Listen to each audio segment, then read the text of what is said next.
Merry meet beautiful souls, and welcome to my free training series, Your Journey to a Magical Life. You're with Bella and I'm from Wiccid Holistic Therapies. Wiccid Holistic Therapies is all about weaving the magic. I like to share the magic with my clients and help my clients to awaken the magic within themselves.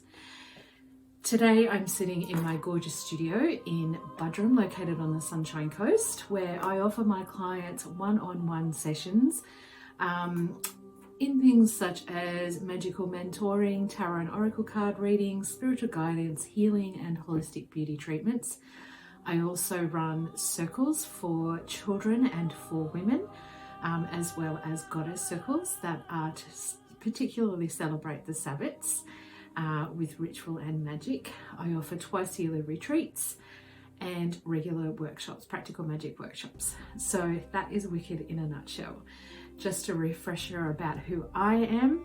I have been a practicing witch for over 27 years now, identifying for the last 7 or so years as an eclectic witch, meaning I take little bits and pieces from all different styles and traditions and weave them into my own big beautiful ball of magic that is unique to me. So today we are going into lesson 2 and we're going to be talking about magical tools to aid your journey. So the first, I'm just going to run through them and show you, do a bit of show and tell and explain a little bit about each of them. What I would say to you to even begin your magical journey is to start with a moon book. So just a notebook, just like this one.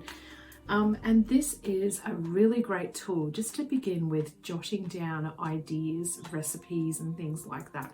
My moon book is full of different bits and pieces, just when I get ideas, things that I don't really necessarily want to record in my book of shadows. So which leads me to item 2 is your book of shadows. Now this one, you can see it's full of bits of paper and it's been very well used.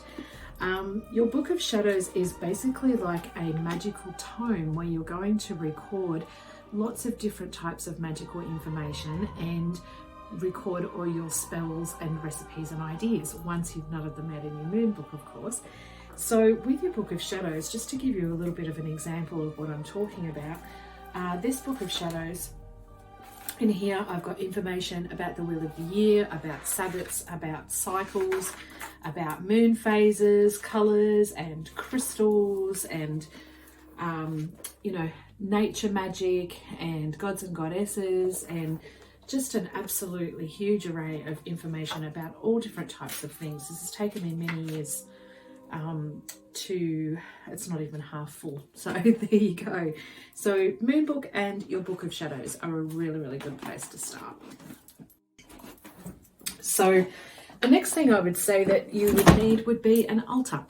So an altar is basically a table or a space where you can arrange your magical tools and sit before, if you like, to do your magical spells. So an altar, as I said, can just be a very simple table. Mine is just a round table that I picked up from an antique store for like $30 many, many years ago. And on this altar, you need a few little basics to get you started, but they're really easy. So basically you need representations of goddess and god, and representations of the elements, and that's all you need. So your representations of goddess and god can be simply items from nature. So a pine cone to represent God, for example, and a seashell to represent goddess. Your elemental representations, you need earth, air, fire and water. So I've got these little bowls, for example, and one's got earth in it and one's got water in it. So to represent fire, I have, of course, a candle. To represent air, I use incense. So this is just my little cuteness cauldron that I put my incense in. And basically that is all you need just to get started. An exercise book and a book of shadows. That you don't have to get that straight away, but it's very, very good to have. And an altar with representations of God and goddess and the elements on there. Now, over the course of time, you may start to collect more magical tools. So all the things I'm about to show you are all things that I've collected over a really, really long time. First of all, the next thing that you might like to get for yourself is a cleansing tool. So this is just a mini smudge stick. I quite often use incense or Palo Santo sticks. Cleansing, or you could even use Florida water. That's another new favorite of mine. Basically, these are designed to cleanse your space, cleanse yourself, cleanse your aura, cleanse your energy, cleanse the space of any negative energies or entities that might be hanging around, so that you can focus your energy on your magical working. So, cleansing tools.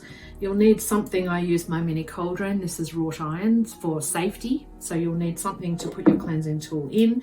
You'll of course need something to light it with as well. So the next thing I would say to you is you might like to get a wand. You can buy a wand or you can make a wand. I'm going to share two with you. I've got quite a few wands. The very first one that I started with was just a small metal and glass wand that I picked up from a shop for quite cheaply. The main ones that I use now are these ones that I've made. So first of all, I'll show you my moon wand. So this was the very first wand that I made. So, and as the name might suggest, I use her for mostly moon magic. I've also got my dark goddess wand. This was made for me by a beautiful friend, and there's lots of different representations and things on there, so I use that for dark moon magic a lot, and also for specifically when I'm working with particular gods and goddesses. So there are many different types of wands out there. There are people that make handcraft absolutely beautiful resin wands as well. That's on my to-do list to get one of those. So really what's important with your wand is that you choose something that resonates with you, that feels good to you. The next thing you might like to think about getting might be an athame. So this athame was actually bought for me by my husband many moons ago. So basically your athame is a black handled knife, generally with a black blade. This knife is used in your rituals to direct energy. It's never used for cutting or anything like that. For cutting herbs and cords or anything in your magical practice, you would use a white handled knife called a bowline. This knife is only for directing energy. So I use this knife when I cast circle a lot. Another magical tool would be your chalice. So you could actually use your chalice as your representation of water on your altar. You can use it for offerings. I use this as an offering vessel in ritual all the time. Sometimes we put a little wine in there and pour some to Mother Earth, and we may also pass the wine around to share sacredly in circle. So chalice can be used for a number of things. You could use this in magic where healing magic would be amazing, particularly if you're working with healing emotional stuff.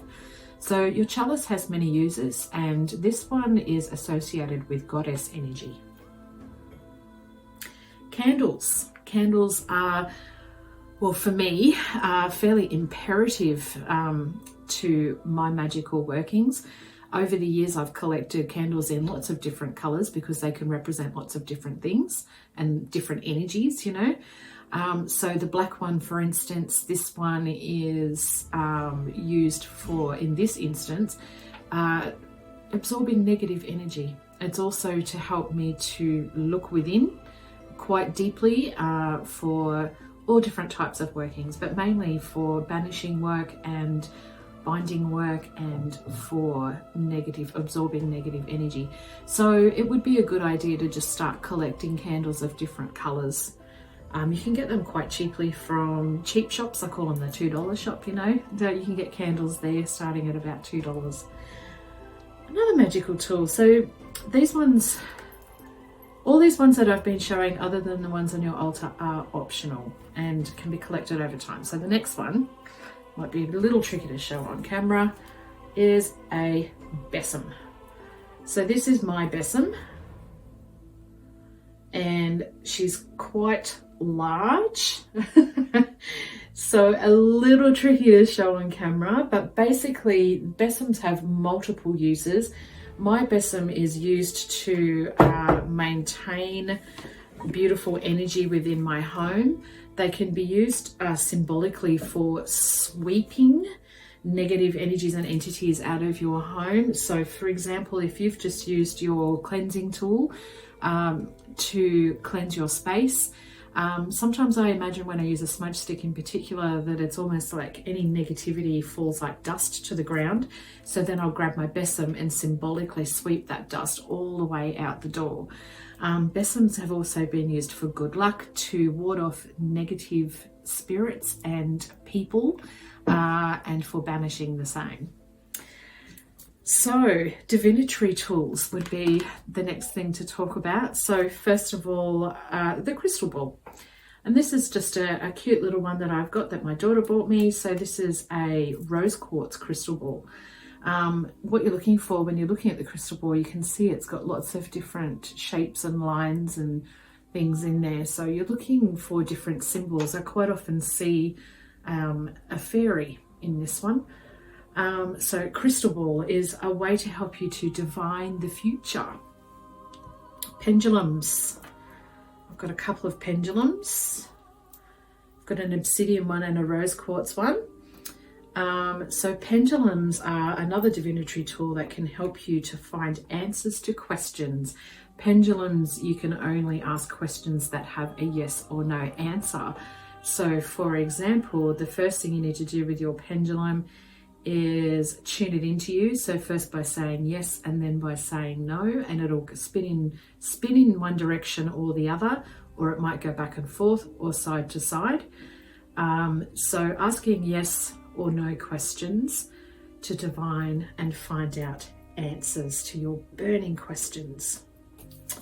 Cards. So cards, probably one of my favorite divinatory tools. These are just one of my many decks. These ones are the Dragon Fae by Lucy Cavendish.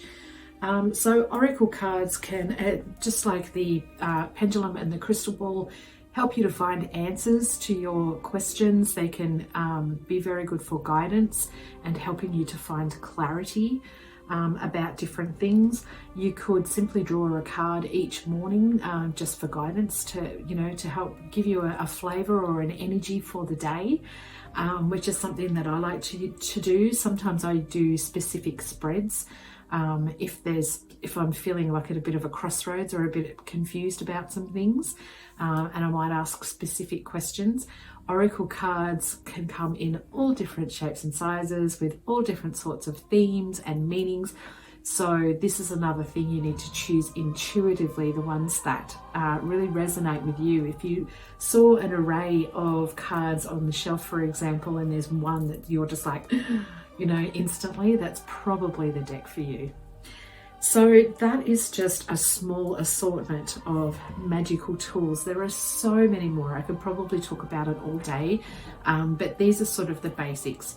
The main thing I want to say to you that's really, really important is to not be overwhelmed and think that you need to have everything right now, because you don't. You can collect things. These things I'm honestly saying to you, I've been collecting for well over 25 years now. My Athame that my husband bought me, I've had this for over 20 years. These two wands, I've only had these in the last 5 years. So really, it really is about taking your time and choosing the tools that are right for you, that resonate with your energy and that feel good for you. So that concludes today's lesson 2. I hope you've enjoyed this magical journey with me, learning about the magic of tools. So I just wanted to talk to you again about my Wiccid Academy of Witchcraft and Magic, where you'll learn all about magical tools. You'll get much more information, as well as a range of other things. The Witchcraft Academy is all about learning, growing, expanding, empowerment, and finding your own magic.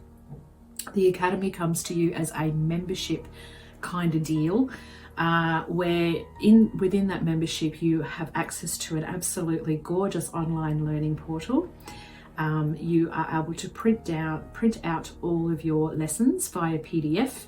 You get access to 12 meditations, 12 so far, more to come soon.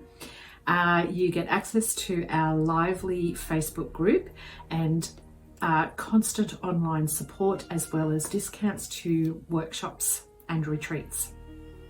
At the moment, the Academy has 8 courses in it, including my signature 12-month apprenticeship in Witchcraft and Magic, which, if you're starting out, is a really wonderful place to begin, because it contains a whole heap of information, not just about magical tools, but about gods and goddesses, different types of witchcraft, crystals and herbs and magical beings, energy work, how to cast circle, how to work with energy and vibration.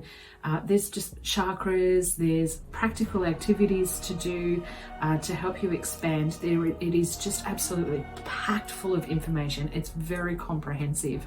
In addition to the 12-month apprenticeship, you also have 7 other courses that range from 7-day rituals right up to 30-day rituals. And some of them are for everything from self-love to shadow work, to how to create a harmonious home, how to bring more peace into your life, how to connect with your wild, and a range of other courses, with more coming all the time. I'm currently working on course number 9, which is pretty exciting. So if you'd like more information, I would say to you, visit my website, www.wiccid.com.au, and hover over the little tab that says Magick, and you'll see the Academy there, where you will find lots more information, as well as pricing and membership options. You can join annually or monthly, which is absolutely wonderful, making it accessible for everybody. So I hope that you've enjoyed this lesson and you're enjoying this training series so far. I very much look forward to seeing you in lesson 3. I'm going to talk to you about how to create sacred spaces and how to prepare yourself for ritual. Until then, blessed be.